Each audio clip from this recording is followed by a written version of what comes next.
नमस्कार मैत्रिणींनो, स्वागत आहे चॅनलवरती. तर आज केला होता इडलीचा उपमा, म्हणजेच इडली फ्राय म्हणू शकता. तर आज काल व्हिडिओ केला होता, परंतु काही कारणास्तव अचानक फॅमिली प्रोग्राम आल्यामुळे व्हिडिओ पोस्ट करता आला नाही, त्यासाठी सॉरी. तर इडली केलेली आहे, त्यात मऊ स्पॉन्जी इडली झाली आणि खूप छान झाली होती इडली. त्याच्यासोबत इडली फ्राय करायचा बेत टाकला आणि कांदा बारीक चिरून घेतला, इडलीचे तुकडे करून घेतले. तर यासाठी इडली तुम्ही क्रश करूनसुद्धा घेऊ शकतात, छान लागेल. परंतु घरी अशी चौकोनी आकाराची इडली केलेली आवडते. तर बघू शकता कांदा उभा चिरून घेतला आहे, सोबत आपण चवीपुरती मिरची घेतलेली आहे, सोबतच आणि कढीपत्तासुद्धा घेतला आणि बाकीचे मसाले, तिखट, तेल, त्यासोबतच सांबार मसाला.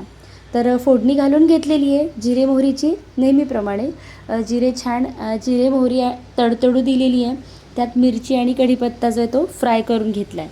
छान कुरकुरीत फ्राय झाल्यानंतर याच्यात आपण उभा कांदा चिरून घेतलेला होता तो घालत आहोत आणि हा उभा कांदा जो आहे तो गुलाबी रंगावर क्रिस्पी होईपर्यंत आपण फ्राय करून घेऊ शकतो, जेणेकरून त्याची टेस्ट खूपच छान लागेल.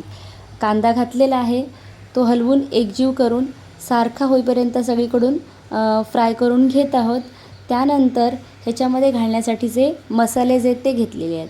तर हिंग, सांबर मसाला, तिखट, हळद ह्या गोष्टी घेतलेल्या आहेत. हा मसाला या कांदा फ्राय झालेला याच्यामध्ये आपण ॲड करून घेणार आहोत, म्हणजेच हे मसाले थोडेसे तळून घेणार आहोत कांद्याबरोबर, टेस्ट आणखी छान लागण्यासाठी. तर छान कांदा फ्राय करून घेतलेला आहे.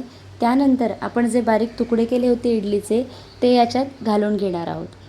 इडलीचे तुकडे छान फ्राय करण्यासाठी एकजीव सगळा मसाला इडलीच्या तुकड्यांना समप्रमाणात लागण्यासाठी छान हलवून घेतलेला आहे आणि एकजीव करून यात मीठ आणि सांबर मसाला आणि कोथिंबीर ॲड करायची आहे.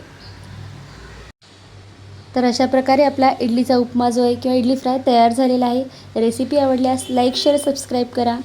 Thank you. Thanks for watching. Bye bye.